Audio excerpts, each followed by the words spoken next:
चीन बॉर्डर पर भारत की रेस। चीन के बॉर्डर पर भारत की adventure race. This shows the world what can government and tourism do. Arunachal Pradesh के मेचुका गांव में इंटरनेशनल मैराथन। तो यहाँ का जो टेरेन है एडवेंचर स्पोर्ट्स के लिए काफी कंड्यूसिव है। बॉर्डर के गांव में बढ़ते पर्यटन से बदली तस्वीर। एनडीटीवी पहुंचा एलएसी के अंतिम चौकी लोमांग पोस्ट।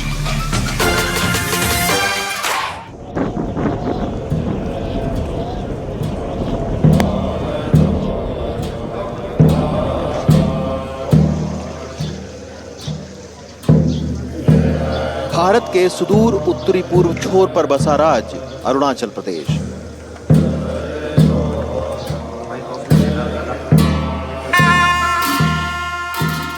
देश के ज्यादातर राज्य जब नींद की आगोश में होते हैं तब अरुणाचल प्रदेश जाग जाता है। यही खासियत इसे सूर्योदय की धरती बनाती है। अरुणाचल प्रदेश अपनी प्राकृतिक वादियों, वर्षा वन के घने जंगल, बर्फ से ढके हिमालय के पहाड़ों की लंबी श्रृंखला और उससे निकलती शीशे की तरह साफ कल कल करती नदियां और सदियों से ये बौद्ध धर्म की प्राचीन विरासत से आबाद है। प्राकृतिक संपदा और विविधताओं से भरे इस राज्य पर पड़ोसी देश चीन की काफी दिनों से बुरी नजर है। लेकिन चीन की आक्रामकता का जवाब एलएसी यानी लाइन ऑफ एक्चुअल कंट्रोल के नजदीक बसा मेचुका का खूबसूरत गांव कुछ इस तरह दे रहा है।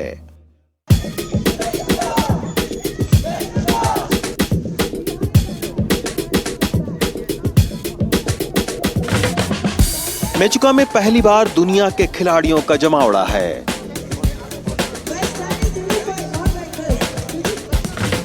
एडवेंचर रेस में हिस्सा लेने वाले खिलाड़ियों का परंपरागत तरीके से स्वागत हुआ।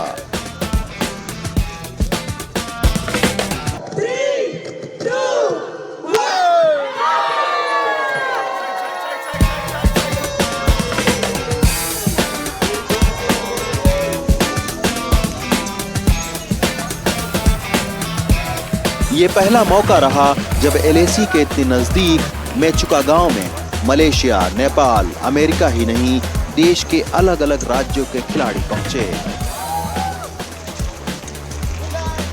160 किलोमीटर की एक कठिन एडवेंचर रेस हिमालय घाटी के चुनौती देते रास्तों और तिब्बत से निकलने वाली नदियों से गुजरती है।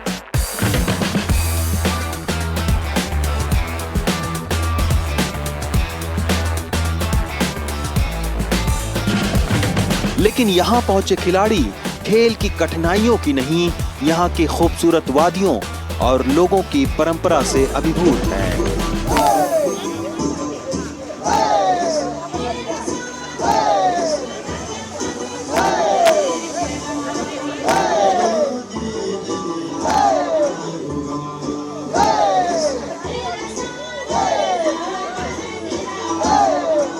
Adventure Racing World Series, it's a great honor to have such an event here. We're both part of India and a wonderful blessing to grow the sport of adventure racing in this community of India. So it's fantastic for me to be here. Everybody arrived, this beautiful place, it's just magical. Adventure paradise.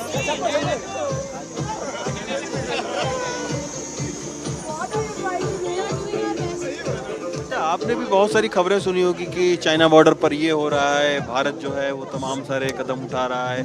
Vibrant village के नाम से भी एक योजना चल रही है। तो ये एक जगह जो है वो भारत के लोगों को जोड़ने का भी एक मौका देती है। हमारी भारतीय सेना है ना, हमेशा रक्षा करेंगी। इतना तो हिम्मत है हमारे, आ जाएंगे इधर। कैसा लग रहा है? बहुत सुंदर सी जगह है। हम लोग प्लेन से आ रहे हैं तो ऊंचाई पर है, बहुत ठंड है, पर फिर भी एडजस्ट एक्लेमेटाइज तो हो रही है। बहुत सुंदर सी जगह है। एंड एडवेंचर बहुत अच्छी काम कर रही है। ऐसे परमिट लेना। अरुणाचल गवर्नमेंट इतना सपोर्ट कर रहे हैं हम लोगों को, स्पॉन्सरशिप करके, सबको इकट्ठा करके, बहुत अच्छी। ये चाइना तो यू ऑल नो, जो हमारा अरुणाचल को हमेशा से क्लेम करता रहता है, लेकिन क्लेम करने से you see the culture here, the acceptance of the Indian government, the Indian culture you can see. अब यहाँ आया है तो उसमें कोई इशू नहीं है, उनका बोलने से कुछ नहीं होता है। The people are very much Indian, they are proud Indian, they are very patriotic. तो इसको लेके हमारा तरफ से कोई ऐसा दो राय नहीं है कि क्या है, कोई कंफ्यूजन होने का नहीं है। But all we need is like इसको और उसी तरीके से डेवलप करना है जितना भी सीमावर्ती क्षेत्र में। अब चीन को भले ही इन सब से मिर्ची लगे, लेकिन वाइब्रेंट विलेज प्रोग्राम के तहत अरुणाचल प्रदेश सरकार कैसे सीमावर्ती क्षेत्रों का आधारभूत ढांचा मजबूत कर रही है, ये जानने के लिए हम सबसे पहले चलते हैं मेचुका के दोर्जिलिंग गांव।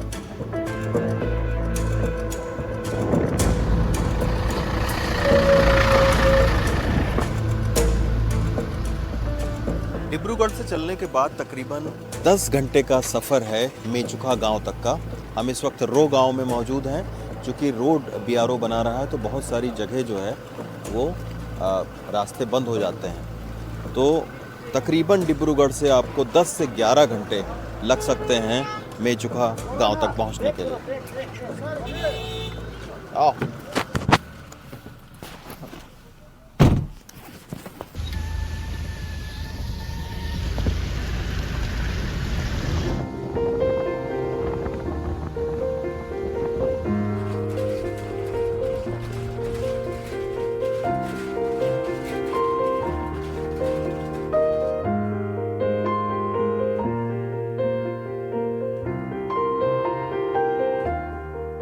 यहाँ अप्पा अपनी 40 आदिवासी महिलाओं के साथ सेल्फ हेल्प ग्रुप बनाकर इस तरह का रेस्टोरेंट चलाती हैं। फिर से आप सभी के सामने हिंदी गाना गाती हैं। हुस्न पहाड़ों का क्या कहना के 12 महीने यहाँ, और अरुणाचल की सांस्कृतिक विरासत को आगे बढ़ाती हैं।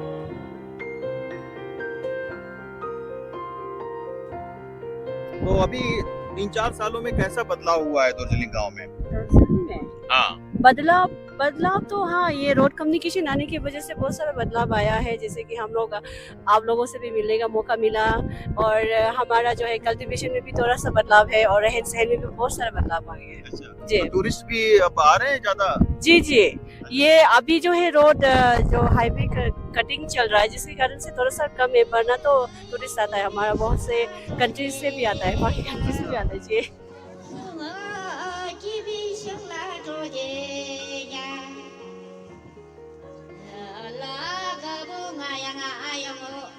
इन्हीं सब कारणों से मेचुका जैसे बॉर्डर के छोटे से कस्बे में पर्यटकों की तादाद लगातार बढ़ रही है।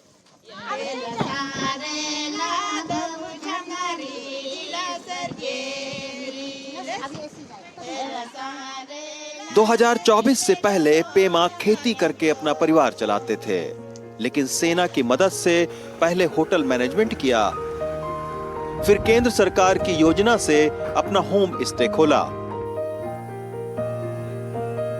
आज पूरे परिवार की मदद से मेचुका में वो होम स्टे चला रहे हैं।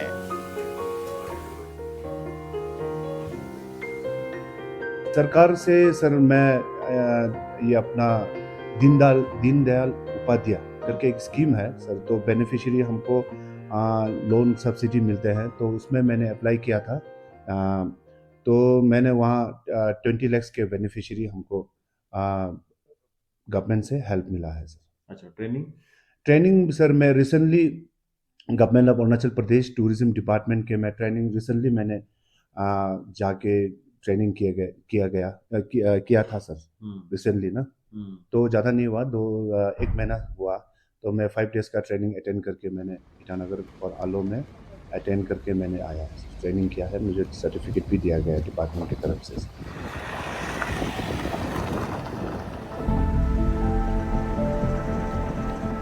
चीन की आक्रामकता से निपटने के लिए भारत अरुणाचल प्रदेश के सीमावर्ती गांवों में बिखरी बौद्ध धरोहरों को भी संरक्षित कर रहा है।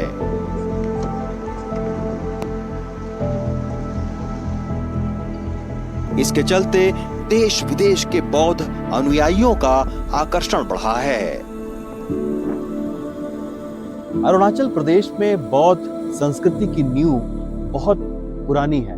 तकरीबन 456 साल पहले यहाँ पर ये आप देख सकते हैं कि भारत से तिब्बत तक का बौद्ध धर्म का प्रचार किया गया। गुरु पद्म संभव यानी 8वीं शताब्दी के आसपास वो मेंचुका आए थे।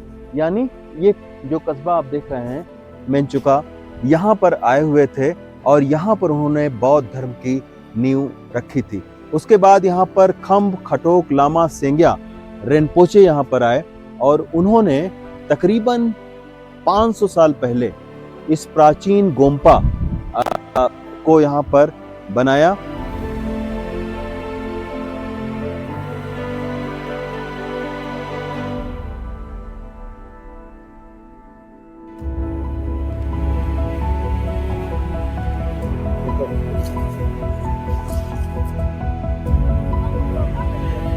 अरुणाचल प्रदेश में बौद्ध संस्कृति से जुड़ी तमाम सारी पुरानी धरोहरें बिखरी पड़ी हुई हैं। यही वजह है कि अरुणाचल प्रदेश बौद्ध धर्म के चलते भी तमाम देश के अलग अलग हिस्सों को जोड़ता है।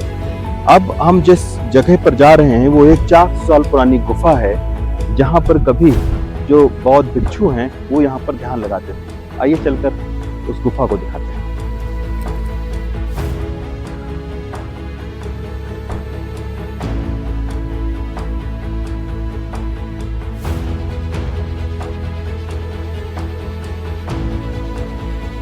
लेकिन पहाड़ और जंगल से भरे अरुणाचल प्रदेश जैसे राज्यों की सबसे बड़ी दिक्कत यहाँ के रास्ते हैं। यही वजह है कि बीआरओ यानी बॉर्डर रोड ऑर्गेनाइजेशन के लिए यहाँ हर दिन चुनौती भरा होता है। म्यांमार से शुरू होकर यह हाईवे चीन बॉर्डर के राज्यों को जोड़ेगा। बीआरओ जहां सड़क बनाने के काम में जुटा है, वहीं अरुणाचल प्रदेश के मुख्यमंत्री पेमा खांडू बॉर्डर पर पर्यटन बढ़ाने के लिए 100 करोड़ रुपए की योजनाओं का उद्घाटन कर रहे हैं।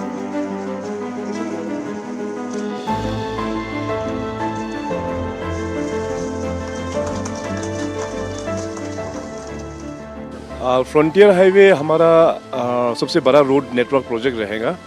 अभी हम लोगों का एग्जिस्टिंग केवल एक ही हम लोगों का जो स्टेट का जो फुटिल एरिया से रन थ्रू होता है, करीबन 1800 kilometre 1800 kilometre trans Arunachal highway. तो इसके अलावा हमारे पास और यहाँ पे बड़ा रोड नहीं है।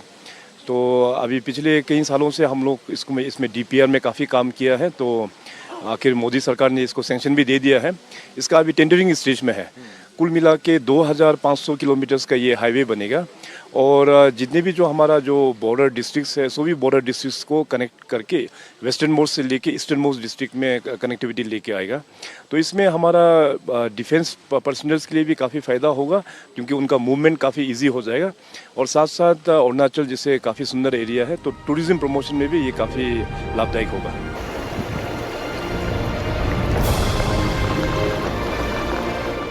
मेंचुक में पर्यटन का विकास करने के लिए तमाम सारे इस तरीके के जो पुल हैं वो सियोम नदी के ऊपर में बनाए गए हैं, ताकि ज्यादा से ज्यादा जो पर्यटक हैं वो यहाँ पर आएं और पर्यटन की गतिविधियां यहाँ पर बढ़ें।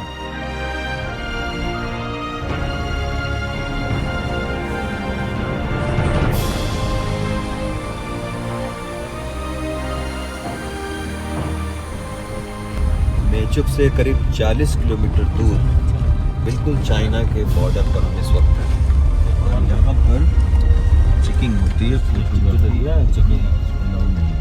है, सिक्योरिटी प्रॉब्लम है, तो हम उसको दिखाएंगे नहीं, लेकिन बिल्कुल ये चाइना के बॉर्डर पर है।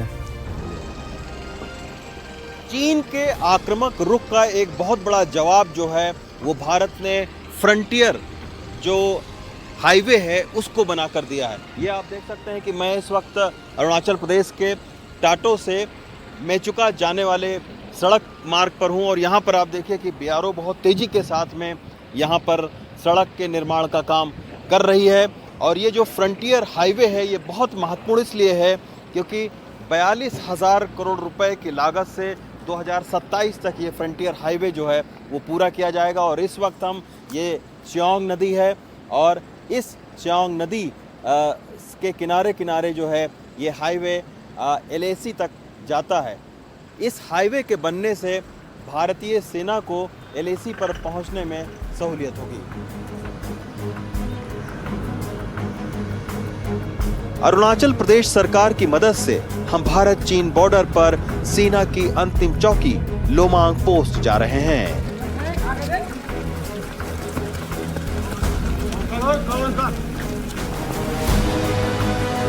ये मेचका गांव से करीब 40 किलोमीटर दूर है। लोमांग पोस्ट से ही चीन पर निगरानी के लिए पेट्रोलिंग पार्टी रवाना होती है। एक समय यहां सड़कों का नामो निशान नहीं था, लेकिन आज लोमांग पोस्ट तक BRO ने सड़क बना दी है। यहीं घने जंगलों में हमें एक खराब हेलीकॉप्टर दिखा।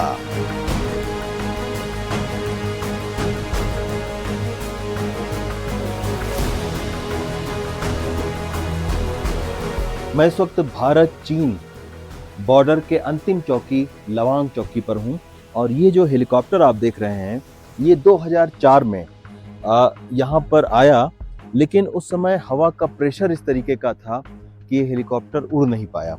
और उसके बाद से 2004 के बाद से ये आप देख सकते हैं कि हेलीकॉप्टर यहीं पर है। चूंकि वो इसलिए है कि जो लवांग चौकी है ये बहुत ही टफ इसका रास्ता है, तो ये जा भी नहीं सकता है।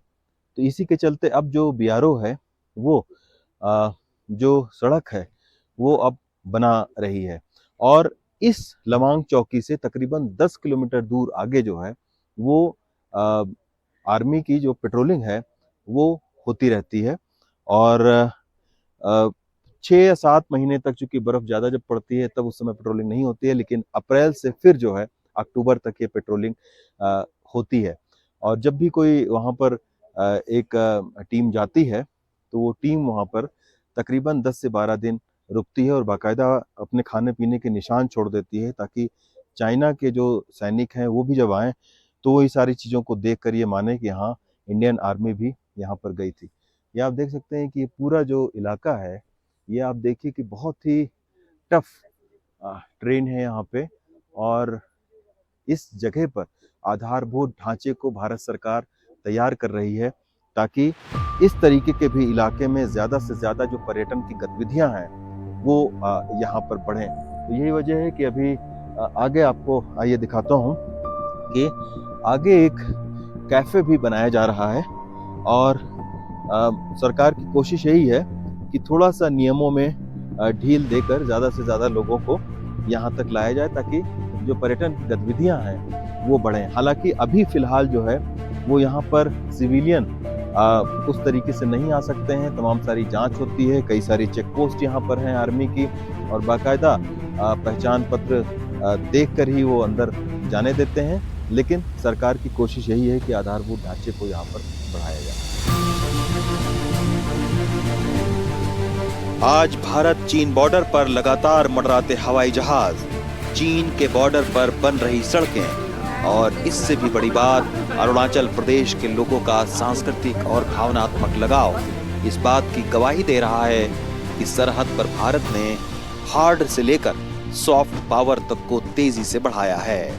इसका बदलाव यहाँ की संस्कृति, परंपरा और संगीत में महसूस होती है।